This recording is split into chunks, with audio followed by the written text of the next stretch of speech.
j'ai le plaisir de vous présenter notre première intervenante qui s'appelle Nathalie Broda. Nathalie Broda, vous êtes directrice de recherche à l'INRAE Grand Est Nancy.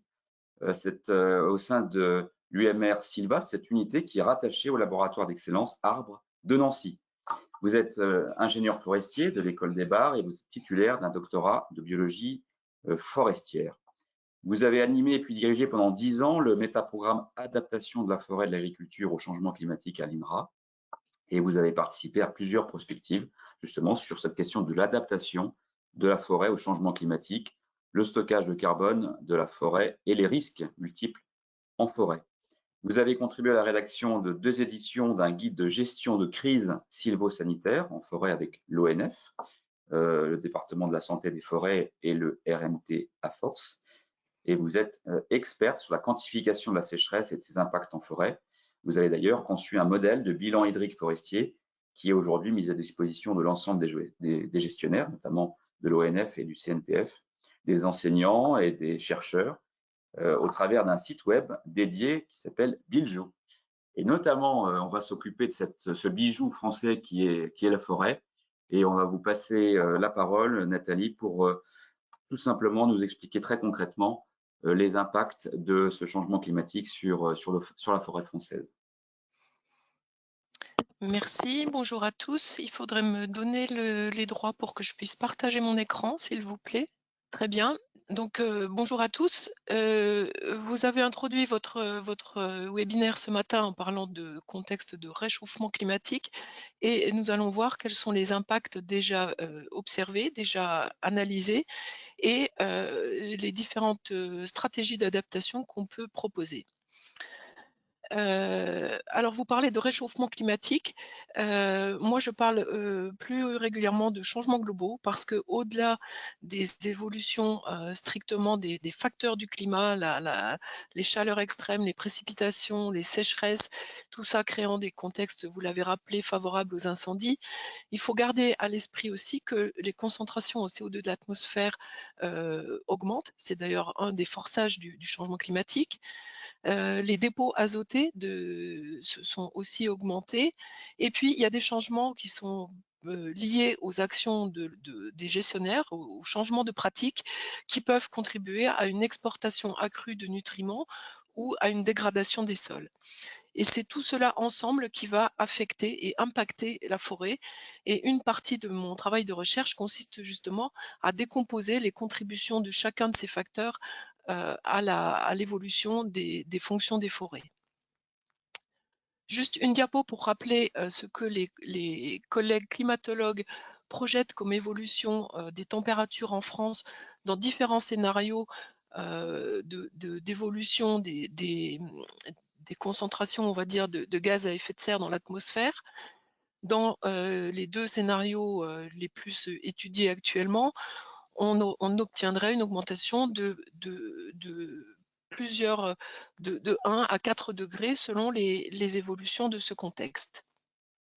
Si on imagine un réchauffement de 4 degrés, c'est pas seulement l'évolution tendancielle qui nous préoccupe, mais c'est aussi le fait que la probabilité d'avoir un événement extrême tous les 10 ans est multipliée par 9 pour les canicules et par 4 pour les sécheresses.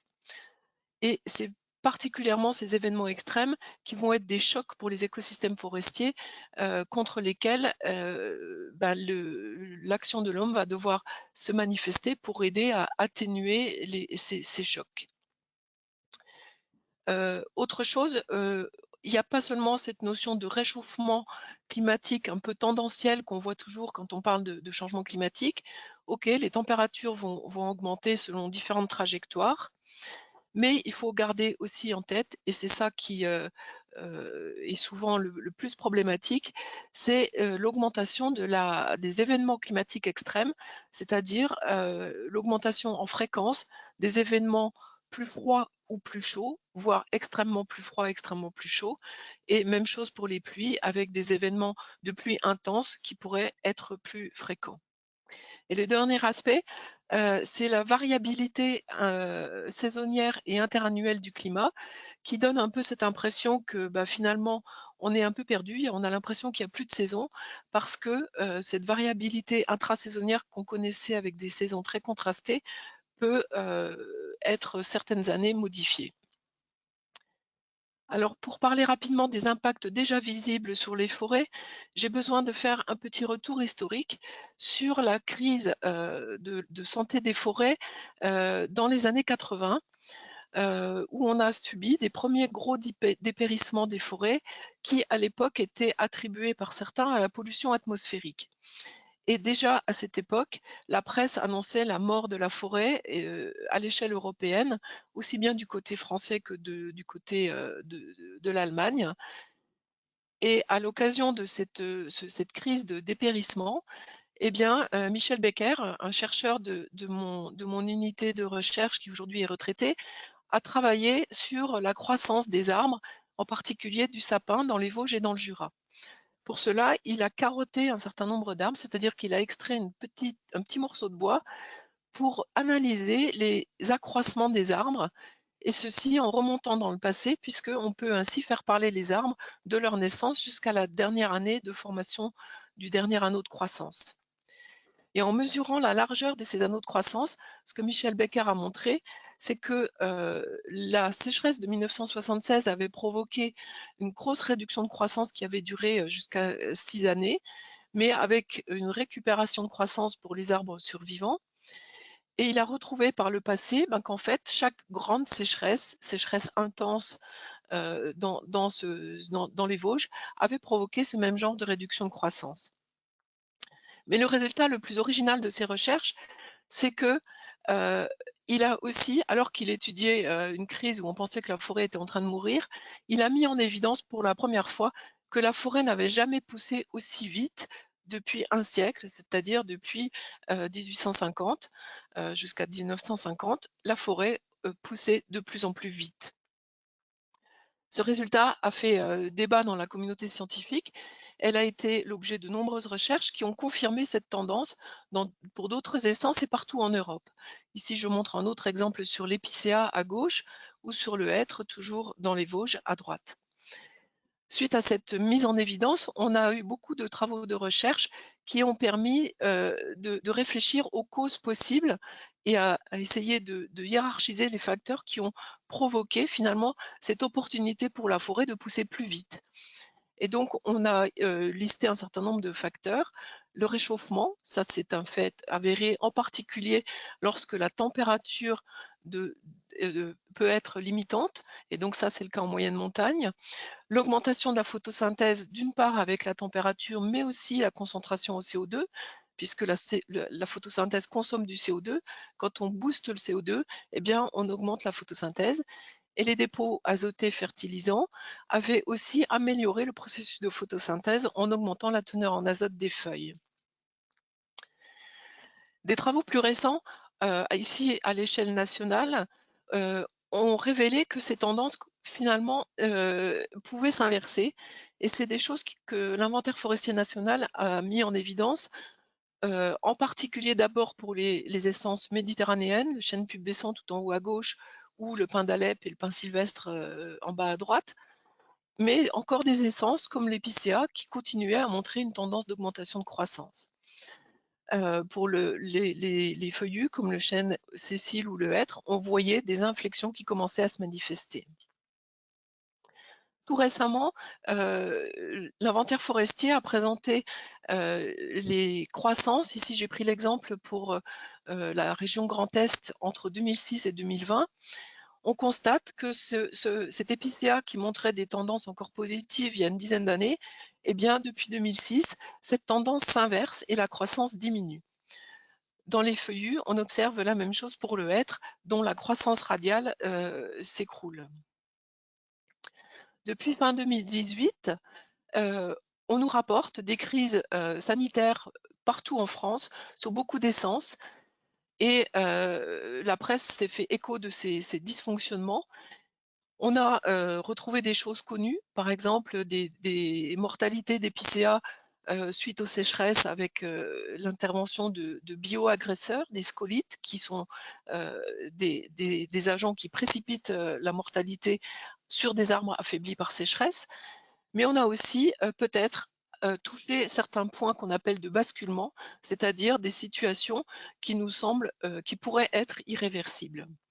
Et tout ça dans un contexte de sécheresse extrême en 2018 qui s'est prolongée par des sécheresses en 2019-2020, donc une récurrence de sécheresse. Très récemment encore, l'inventaire forestier a publié les volumes d'arbres morts à l'hectare et montre que ce volume de bois mort augmente de manière drastique depuis 2015, avec plus de 77% d'augmentation par rapport à la période de référence 2005-2013. Et si je superpose sur cette courbe orange la surface de forêt française qui est soumise à sécheresse extrême, que j'ai calculée par modélisation de bilan hydrique avec l'outil qui vous a été présenté, qu'on a développé, eh bien, on constate que cette augmentation de mortalité coïncide à partir de l'année 2015 par une séquence d'années où la proportion de forêt française soumise à sécheresse extrême passe à plus de 60%. Récemment encore, Le Monde a publié un article en début d'été qui signalait que finalement, le puits de carbone de la forêt française avait été divisé par 2 dans les 10 dernières années, ce qui correspond en fait à cette séquence où les sécheresses deviennent récurrentes et très sévères. Et donc, pourquoi la forêt puise moins de carbone? Oui, donc cet article était accompagné d'une carte qui montrait les régions où le puits de carbone diminuait, voire s'inversait, c'est-à-dire où les forêts, au lieu de puiser du CO2, en émettaient dans l'atmosphère. Et c'est le cas pour les régions Grand Est en particulier. Alors pourquoi ce puits de carbone diminue? Eh bien, premièrement, quand il y a sécheresse, l'arbre régule ses échanges d'eau avec l'atmosphère en fermant ses stomates. Et c'est malheureusement par ce même processus d'ouverture de stomates que le CO2 rentre pour la photosynthèse. Donc pour se protéger de la sécheresse, l'arbre économise l'eau, mais réduit aussi par le même orifice, on va dire, l'entrée de CO2. Donc la photosynthèse diminue et réduit donc le captage de CO2.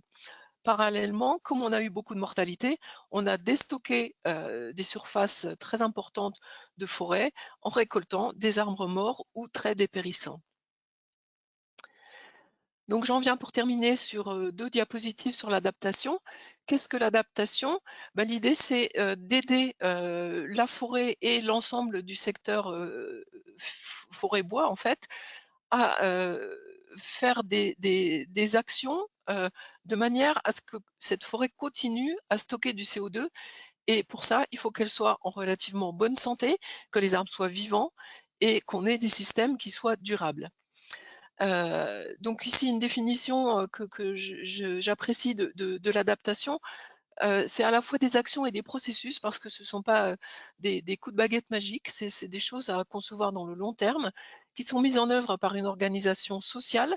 C'est bien l'homme qui va prendre des décisions pour adapter ces systèmes de façon à limiter les impacts négatifs du changement climatique et éventuellement maximiser certaines opportunités qu'on peut encore avoir dans certains territoires. Alors, je parle souvent d'adaptation avec un S ou de forme d'adaptation parce que, en fonction de l'ampleur de l'intensité du changement climatique, qui va être différent en France selon les territoires, et la vision projetée à court, moyen ou long terme à laquelle on s'intéresse, on va avoir une adaptation que j'appelle incrémentielle qui va surtout consister à faire face aux situations qui se présentent. C'est une adaptation que j'appelle réactive. Une adaptation systémique qui va consister à moyen terme à essayer de maintenir l'ensemble des fonctions qu'on connaît de nos écosystèmes forestiers en ajustant le système. Et une troisième adaptation qui est ce qu'on appelle l'adaptation transformationnelle, qui consiste à transformer les systèmes et qui va nécessiter une anticipation et donc une adaptation beaucoup plus planifiée, qui va aussi induire des situations de rupture, par exemple, où on va abandonner certains services qui ne seront plus possibles dans certains contextes climatiques. Et donc, dans ces situations de rupture, évidemment, les besoins en recherche et innovation vont croissant vers cette adaptation transformante. Pour être plus concrète, je vous illustre quelques actions, quelques verbes d'action, parce que l'adaptation est aussi quelque chose que je vois comme étant quelque chose d'enthousiasmant, parce qu'il faut prendre part et agir et non pas subir ce qui se passe autour de nous dans nos forêts. L'adaptation justement incrémentielle consiste à faire face, donc à gérer les crises, récolter les arbres morts, surveiller l'évolution de la santé des forêts. L'adaptation systémique consiste à ajuster les systèmes, peut-être en les diversifiant de manière un peu différente, en mélangeant, pas nécessairement des essences, mais aussi des provenances plus résistantes à la sécheresse. On peut réfléchir aussi à assurer les forêts face aux risques climatiques, imaginer des sylvicultures plus économes en eau, expérimenter, amender certains systèmes qui seraient un peu limites en alimentation nutritionnelle. Et pour l'adaptation transformante, eh bien, il faut commencer à se préparer à abandonner certaines forêts, à abandonner certains services dans les forêts. Par exemple, j'entends et je travaille avec des forêts dans lesquelles le service de production est aujourd'hui abandonné. Ce qui veut dire aussi qu'on n'aura peut-être plus partout des forêts multifonctionnelles et qu'il va peut-être falloir réfléchir à spécialiser certaines forêts dans certains services. Imaginer des modèles économiques différents, parce que si la forêt ne rapporte plus de bois parce qu'elle ne produit plus de bois, il va falloir imaginer comment on finance les autres services rendus. Lever des freins à l'adaptation qui sont très souvent des freins réglementaires, donc il faut adapter aussi les politiques publiques et je travaille avec les ministères sur ces sujets-là. Introduire, migrer, relocaliser les forêts sur les meilleurs sols par exemple. Je termine là-dessus, j'espère que ces différentes idées susciteront des échanges avec vous.